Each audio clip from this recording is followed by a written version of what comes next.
Bismillahirrahmanirrahim. Assalamualaikum warahmatullahi wabarakatuh. Baik anak-anak ibu yang soleh dan soleha, bagaimana kabarnya hari ini? Ibu harap semoga semuanya dalam keadaan yang sehat, dalam keadaan yang baik, sehingga dapat mengikuti pembelajaran pada hari ini dengan baik dan lancar sampai selesai. Baik anak-anak ibu, sebelum kita memulai pembelajarannya, terlebih dahulu kita harus apa? Iya, benar sekali. Sebelum memulai pembelajaran kita harus berdoa terlebih dahulu. Mari anak-anak ibu pimpin doanya. Silakan mengangkat kedua tangan dan juga menundukkan kepalanya ya. Ibu pimpin doanya. A'udzu billahi minasy syaithanir rajim. Bismillahirrahmanirrahim. Raditu billahi rabba wa bil islami dina wa bi Muhammadin nabiyyan wa rasula. Rabbi zidni ilman warzuqni fahman. Allahumma inni as'aluka rizqan thayyiban wa ilman nafi'an wa amalan mutaqabbala. Amin amin ya robbal alamin. Alhamdulillah anak-anak ibu yang soleha.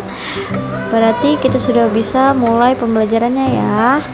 Nah anak-anak ibu, sekarang kita masuk ke pembelajaran 5 tentang Aku Cinta Nabi dan Rasul. Nabi dan Rasul adalah utusan Allah Subhanahu wa Ta'ala. Mereka mengajarkan akhlak yang mulia agar manusia hidup dengan selamat, bahagia di dunia serta di akhirat. Nah, anak-anak ibu yang soleh dan soleha, pada pelajaran 5 kali ini kita akan membahas 4 kisah teladan para nabi. Yang pertama ada Nabi Ayub alaihissalam. Yang kedua, kisah teladan Nabi Musa alaihissalam. Yang ketiga, kisah teladan Nabi Harun alaihissalam. Serta yang keempat, kisah teladan Nabi Zulkifli alaihissalam. Baik anak-anak ibu yang soleh dan soleha, kita mulai pembelajarannya. Yang pertama kita akan membahas mengenai kisah teladan Nabi Ayub alaihissalam. Kisah teladan Nabi Ayub alaihissalam. Nabi Ayub alaihissalam adalah keturunan Nabi Ishak alaihissalam bin Ibrahim alaihissalam. Beliau adalah seorang nabi yang kaya raya. Binatang ternaknya sangat banyak. Meski ladangnya luas, beliau tidak pernah sombong. Nabi Ayub alaihissalam terkenal sabar dan dermawan, suka menolong fakir miskin, yatim piatu, dan orang-orang yang membutuhkan. Nah, jadi anak-anak ibu yang soleh dan soleha, nah ini adalah sifat teladan Nabi Ayub yang bisa kita contohin ya. Nabi Ayub alaihissalam pernah mendapat ujian dari Allah SWT. Nah, jadi hartanya yang banyak hari demi hari berkurang sehingga ia jatuh miskin. Walaupun Nabi Ayub miskin, ia tidak pernah mengemis. Imannya tidak pernah goyah karena ia ingat bahwa ketika lahir ke dunia pun tidak mempunyai apa-apa. Harta datang dari Allah SWT dan kembalinya pun manusia karena Allah. Nabi Ayub alaihissalam baik ketika kaya raya atau ketika miskin senantiasa selalu taat kepada Allah SWT dan selalu bersyukur. Bahkan ketika ia jatuh miskin, harta yang ada selalu ia sedekahkan. Ia yakin bahwa orang miskin yang bersedekah lebih mulia di sisi Allah SWT. Sebaliknya, orang kaya yang kikir adalah yang paling hina di sisi Allah SWT. Kemudian, Nabi Ayub alaihissalam diuji dengan penyakit kulit, bisul, panas, dan gatal sehingga orang-orang menjauhinya. Bahkan mereka membuang Nabi Ayub alaihissalam ke padang pasir yang jauh dari keramaian penduduk karena takut tertular penyakit. Setelah itu, putri-putrinya pun meninggal dunia. Sekalipun musibah silih berganti, tetapi tidak membuat dirinya lupa beribadah dan memuji Allah SWT. Jadi anak-anak ibu yang soleh dan soleha, ketika kita ditimpa oleh masalah, nah kita harus tetap berdoa dan taat kepada Allah SWT ya nak. Selanjutnya, nah Nabi Ayub alaihissalam berdoa kepada Allah SWT agar penyakitnya itu lekas sembuh. Doa Nabi Ayub alaihissalam dikabulkan oleh Allah SWT sesuai dengan firman Allah Quran Surah Al-Anbiya ayat 21-28. Selanjutnya, ibu akan membahas tentang kisah teladan Nabi Musa alaihissalam. Nah, jadi anak-anak ibu yang soleh dan soleha, Nabi Musa alaihissalam lahir di zaman Raja Fir'aun. Di masa itu, Fir'aun memerintahkan setiap bayi laki-laki yang lahir harus dibunuh karena pengaruh mimpinya. Menurut ahli nujumnya, mimpi Raja Fir'aun menandakan akan lahir seorang bayi laki-laki dari Bani Israel yang kelak akan membinasakan kekuasaannya. Raja Fir'aun terkenal sombong dan mengaku dirinya sebagai Tuhan. Allah SWT melindungi Musa alaihissalam dengan menurunkan ilham kepada ibu Musa alaihissalam agar anaknya yang bernama Musa alaihissalam dimasukkan ke dalam peti, kemudian dihanyutkan ke dalam sungai Nil. Bayi Musa pun diselamatkan oleh seorang wanita bernama Asiyah atau istri Fir'aun. Melihat anak itu, Fir'aun marah. Akan tetapi, dengan bujuk rayu Asiyah, Fir'aun luluh hatinya. Ia tidak jadi membunuh Musa kecil. Suatu ketika, Musa kecil menangis karena kehausan. Asiyah memerintahkan pengawalnya untuk mencari ibu yang dapat menyusui bayi itu. Maka berdatanganlah wanita-wanita yang ingin menyusui bayi Musa alaihissalam. Namun, setiap kali ada wanita yang hendak memberinya susu, bayi Musa alaihissalam tidak mau. Ia tetap menangis. Hingga akhirnya datanglah seorang wanita bernama Yukabat. Wanita ini menggendong dan menyusuinya. Seketika itu juga Musa kecil terdiam dan berhenti menangis sampai tertidur nyenyak. Mereka tidak mengetahui ternyata Yukabat adalah ibu Musa sendiri. Selanjutnya, Asiyah meminta agar Yukabat tinggal di lingkungan istana untuk mengasuh Musa kecil. Yukabat pun bersedia dan dengan senang hati mengasuh anaknya sendiri di lingkungan istana Fir'aun. Pertama, Nabi Musa alaihissalam suka menolong. Jadi anak-anak, suatu ketika seorang laki-laki bergegas datang kepada Musa alaihissalam dan berkata, "Hai Musa, sesungguhnya pembesar sedang berunding untuk membunuhmu. Keluarlah dari kota ini, itulah nasihatku kepadamu." Musa alaihissalam mengikuti nasihat orang itu. Maka keluarlah ia dengan perasaan khawatir seraya berdoa. Doa Musa, "Ya Tuhanku yang maha kuasa, yang maha pengasih lagi maha penyayang, bebaskanlah aku dari cengkraman kaum Fir'aun yang aniaya." Al-Quran dan tafsirnya jilid 7 halaman 328. Sesampainya di negeri Madia, ia menjumpai sekumpulan orang yang sedang memberikan minum kepada ternak mereka. Di antara mereka ada 2 orang gadis yang sedang menambatkan ternaknya. Musa alaihissalam menyapa, "Mengapa tidak ikut bersama mereka mengambil air?" Kedua gadis itu menjawab, "Kami tidak dapat mengambil air kecuali sesudah orang-orang itu telah selesai mengambilnya. Dan karena kami juga tidak kuat berebut dan berdesak-desakan dengan orang banyak itu. Bapak kami sudah tua, karena itu pula tidak sanggup datang kemari untuk mengambil air." Seketika itu juga Musa alaihissalam menolong kedua gadis itu untuk memberikan minum kepada ternak mereka. Setelah menolong, Musa alaihissalam berteduh di bawah pohon seraya berdoa, "Ya Tuhanku, sesungguhnya aku membutuhkan kebaikan yang Engkau turunkan kepadaku." Kedua gadis yang ditolong Musa alaihissalam pun pulang ke rumahnya dan menceritakan kepada ayah mereka bahwa telah ditolong seseorang yang berhati mulia. Salah seorang dari gadis itu berkata, "Ya ayahku, ambillah ia Musa sebagai orang yang bekerja kepada kita. Kelihatannya ia orang yang kuat dan dapat dipercaya." Si ayah mengabulkan permintaan putrinya. Ternyata ayah kedua wanita itu tak lain adalah Nabi Syuaib alaihissalam. Disinilah perjumpaan antara Nabi Syuaib alaihissalam dengan Nabi Musa alaihissalam. Pada akhirnya Nabi Syuaib alaihissalam menikahkan salah satu putrinya dengan Musa alaihissalam. Yang kedua, Nabi Musa alaihissalam menghadapi Fir'aun. Nabi Musa alaihissalam telah diberi Tuhan mukjizat, yaitu tongkat yang dapat dijadikan ular. Tangan Musa alaihissalam dapat mengeluarkan cahaya dan menjadi pelindung baginya dari ketakutan. Kedua mukjizat inilah yang dijadikan Musa alaihissalam untuk melawan Fir'aun bersama tukang sihirnya. Kedatangan Nabi Musa alaihissalam di Mesir membuat Fir'aun marah dan menuduhnya Musa alaihissalam sebagai tukang sihir yang hendak mengusir Fir'aun dari negeri itu.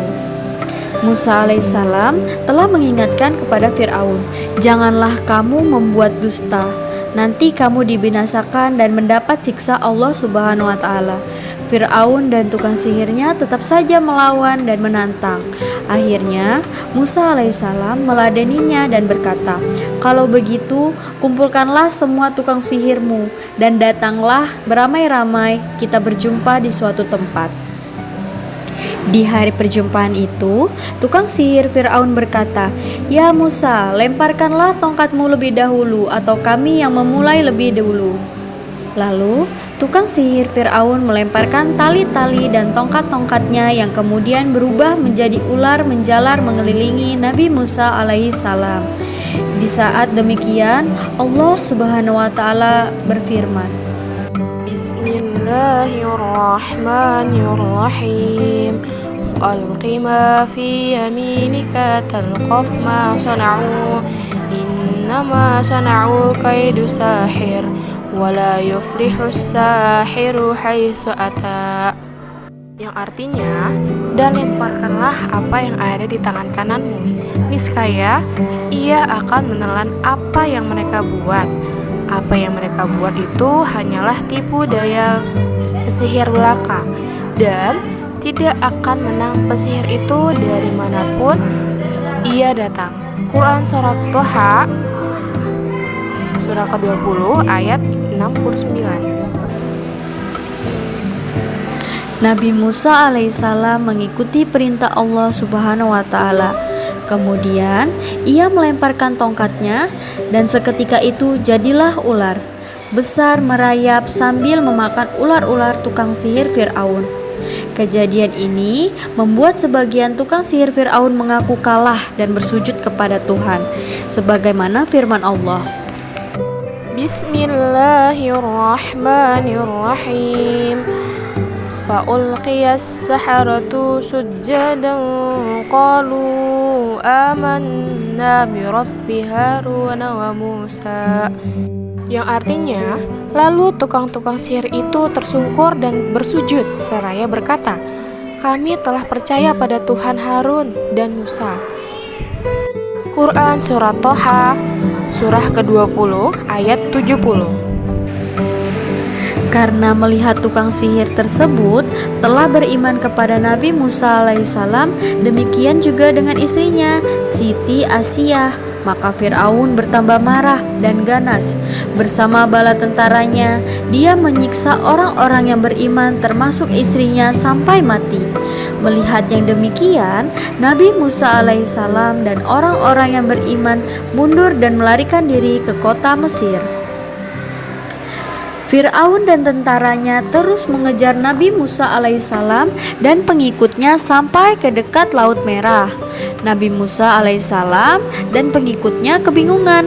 Pada saat itulah turun wahyu dari Allah Subhanahu wa taala yang memerintahkan agar Musa alaihissalam memukulkan tongkatnya ke permukaan Laut Merah. Tiba-tiba saja Laut Merah membelah menjadi dua bagian. Jalan yang panjang telah terentang di hadapan mereka. Nabi Musa alaihissalam dan pengikutnya terus berlari mengikuti jalan panjang yang telah terbentang menuju seberang. Di kejauhan, terlihat Fir'aun dan bala tentaranya terus saja mengejar Nabi Musa alaihissalam. Akhirnya, Nabi Musa alaihissalam sampai di seberang dengan selamat. Sementara Fir'aun dan tentaranya masih berada di pertengahan jalan. Di saat itulah Allah Subhanahu wa taala mengembalikan Laut Merah seperti semula. Fir'aun dan tentaranya pun ditelan oleh air laut. Demikianlah pembalasan dari Allah Subhanahu wa taala terhadap orang yang durhaka. Baik anak-anak ibu yang soleh dan soleha, itulah tadi kisah teladan dari Nabi Musa. Selanjutnya kita lanjut ke kisah teladan Nabi Harun alaihi salam. Nabi Harun alaihi salam adalah kakak kandung Nabi Musa alaihi salam. Tutur katanya fasih, perilakunya santun, dan kesetiaannya kepada Nabi Musa sangatlah besar. Nabi Harun selalu mendampingi Nabi Musa ketika menemui Fir'aun. Kesetiaan Harun ini diabadikan di dalam Al-Quran dalam Quran surah Toha, surah ke-20 ayat 47 yang berbunyi, فَأْتِيَاهُ فَقُولَا إِنَّا رَسُولَا رَبِّكَ فَأَرْسِلْ مَعَنَا بَنِي إسرائيل ولا تعذبهم قد جئناك بآية من ربك والسلام على من اتبع الهدى. Yang artinya, maka datanglah kamu berdua kepadanya, Fir'aun, dan katakanlah, sesungguhnya kami berdua adalah utusan Tuhanmu. Maka lepaskanlah Bani Israel bersama kami, dan janganlah kamu menyiksa mereka. Sesungguhnya kami telah datang kepadamu dengan membawa bukti atas kerasulan kami dari Tuhanmu, dan keselamatan itu dilimpahkan kepada orang yang mengikuti petunjuk. Nabi Musa alaihissalam dan Nabi Harun alaihissalam selalu membela orang yang tertindas. Kaum Bani Israel yang tertindas berhasil mereka selamatkan. Nabi Musa meninggalkan Bani Israel selama 40 hari untuk menemui Tuhan di puncak Gunung Sinai. Nabi Harun alaihissalam diserahi menjaga kaumnya. Akan tetapi, setelah Musa alaihissalam kembali, ia melihat menyembah berhala. Nabi Musa alaihissalam pun marah. Ia bergegas menemui kakaknya Harun alaihissalam. Ia lalu memegang dan menarik rambut kepala saudaranya itu. Harun pun berkata, "Wahai anak ibuku, kaum ini telah menganggapku lemah dan hampir saja mereka membunuhku. Janganlah engkau mempermalukan aku di depan orang-orang, dan janganlah engkau jadikan aku sebagai orang yang zalim." Nabi Musa alaihissalam pun sadar dan merasa bersalah, lalu berdoa kepada Allah Subhanahu wa taala. Bismillahirrahmanirrahim. Qala rabbighfirli wa li akhi wa adkhilna fi rahmatik wa anta arhamur rahimin. Yang artinya, ya Tuhanku, ampunilah aku dan saudaraku dan masukkanlah kami ke dalam rahmat Engkau, dan Engkaulah adalah Maha Penyayang dari semua penyayang. Quran Surah Al-A'raf, surah ke-7, ayat 151. Dan kisah yang terakhir yaitu kisah keteladanan Nabi Zulkifli alaihi salam. Zulkifli alaihissalam dengan nama aslinya adalah Basyar. Nama Zulkifli didapatkan ketika seorang raja bernama Iyasa atau Nabi Ilyasa mengumpulkan rakyatnya. Raja itu pun bertanya, siapakah yang sanggup berlaku sabar jika siang berpuasa dan jika malam beribadah, maka ia akan diangkat menjadi raja. Tak seorang pun berani menyatakan kesanggupannya. Akhirnya anak muda bernama Basyar mengacungkan tangan dan berkata, "Saya sanggup, tuanku." Sejak saat itulah ia dipanggil Zulkifli, yang artinya sanggup. Nabi Zulkifli alaihissalam kemudian diangkat menjadi raja. Pada saat masa pemimpinannya, ia berjanji kepada rakyatnya untuk menjadi hakim yang adil. Di waktu malam ia beribadah dan di waktu siang ia berpuasa. Ia melakukan sholat 100 kali dalam sehari. Tidurnya di waktu malam hanya sebentar. Sebagaimana firman Allah Subhanahu wa taala dalam Quran surah Al-Anbiya ayat 85 sampai 86. وإسماعيل وإدريس وذا الكفل كل من الصابرين وأدخلناهم في رحمتنا إنهم من الصالحين. Dan ingatlah kisah Ismail, Idris dan Zulkifli. Mereka semua termasuk orang-orang yang sabar, dan kami memasukkan mereka ke dalam rahmat kami. Sungguh mereka termasuk orang-orang yang soleh. Quran Surat Al-Anbiya surah ke-21 ayat 85 sampai 86. Baiklah anak-anak ibu yang soleh dan soleha, nampaknya kita sudah sampai di penghujung pembelajaran pada hari ini. Maka pembelajaran ini dapat ibu akhiri sampai di sini. Ibu mohon maaf kurang lebihnya. Dan sebelum kita mengakhiri pembelajaran pada hari ini, terlebih dahulu kita berdoa terlebih dahulu ya. Mari anak-anak ibu pimpin doanya ya. Silakan angkat kedua tangannya dan tundukkan kepalanya. Kita berdoa bersama-sama. Bismillahirrahmanirrahim. Subhanakallahumma wa bihamdika asyhadu an la ilaha illa anta astaghfiruka wa atubu ilaik. Amin amin ya robbal alamin. Alhamdulillah anak-anak ibu, tadi kita sudah mempelajari kisah-kisah teladan dari para nabi. Semoga kita dapat mengambil pembelajaran menjadi teladan bagi kehidupan kita, dan pembelajaran yang kita sudah pelajari tadi dapat kita terapkan dalam kehidupan kita sehari-hari. Baiklah, kalau begitu anak-anak, ibu ingin mengucapkan terima kasih karena sudah menonton video pembelajaran pada hari ini sampai dengan selesai. Silakan anak-anak ibu dapat melanjutkan aktivitasnya seperti biasa, dan jangan lupa tetap menjaga kesehatan. Ibu tutup ya pembelajarannya. Wassalamualaikum warahmatullahi wabarakatuh.